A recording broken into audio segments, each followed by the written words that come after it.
Edit করার সময়ই পাচ্ছিলাম না ব্লগটা পোস্ট করব যে 7th ডিসেম্বর আমাদের অফিস থেকে শান্তিনিকেতন ট্যুরে নিয়ে গেছিল। প্রথম অভিজ্ঞতা আমার এভাবে বাসে নাচতে নাচতে যাওয়া, খুবই মজা হয়েছিল। এখানে আমাদের ইনচার্জ ম্যাডাম, স্টুডেন্ট সবাই ছিল।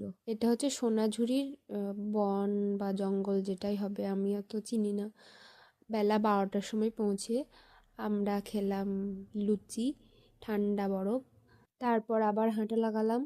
এই যে সব স্টুডেন্টরা, আমার ওপর যাদের দায়িত্ব ছিল, আমাদের সেদিন বাসে বাসেই অর্ধেক দিন কেটে গিয়েছিল। তারপর একটা পার্কে গেলাম, ওখানে একটা কাকুর গান শুনছিলাম, ওটা শুনে বেশ ভালো লাগলো।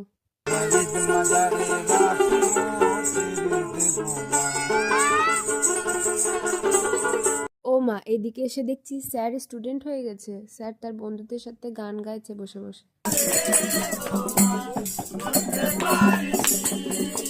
পার্কের ভিতরে অনেক কিছুর স্টল বসেছিল, ব্যাগ, কুর্তি, শাড়ি, শান্তিনিকেতনের যেগুলো স্পেশাল জিনিস, কাঁথা স্টিচ সেরকম। কিন্তু আমি সোনাঝুরির হাটে কিনবো বলে ওখানে আর কিছু কিনিনি, ওখানে প্রচুর দাম। শান্তিনিকেতনের জন্য ট্যুরটা হয়, আমি সবাইকে কনভিন্স করেছি স্পেশালি এই নাচটার জন্য। আমার খুবই ইচ্ছা ছিল, সবাইকে দেখতাম।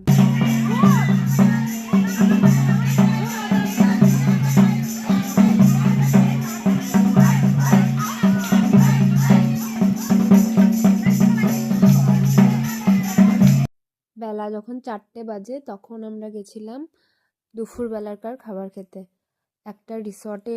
ওখানে বলা হয়েছিল বুফে সিস্টেমে খাবার, তো ওখানেই গেছিলাম।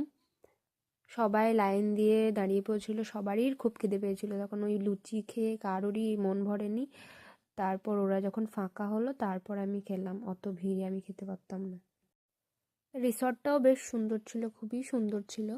আমি বোলপুর অনেক ছোটবেলায় গেছিলাম, এখন তো ওখানে অনেক সুন্দর সুন্দর রিসর্ট হয়ে গিয়েছে। বেলা 4:30 বাজে, তখনই এলাম সোনাঝুরি হাটে। বাড়ি থেকে ভেবে এসেছিলাম এখানে আসছি যখন অবশ্যই কেনাকাটা করব।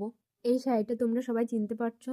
এই শাড়িটা আমি দেখেই প্রথমে ভেবেছিলাম যে আমি ফার্স্ট দিন টিচিং এটা পরে যাব। এত সোবার এলিগেন্ট, আমার প্রথমবারে দেখাতেই পছন্দ হয়ে গেছিল। খুবই মন খারাপ করছিল, শাড়িটা ছাড়া আর সেরকম কিছুই কেনাকাটা করতে পারিনি। আমরা বাসেই উঠেছিলাম সন্ধ্যে 6:30টার সময়। এরপরে উঠলে স্টুডেন্টদের অনেক দেরি হয়ে যেত বাড়ি পৌঁছাতে।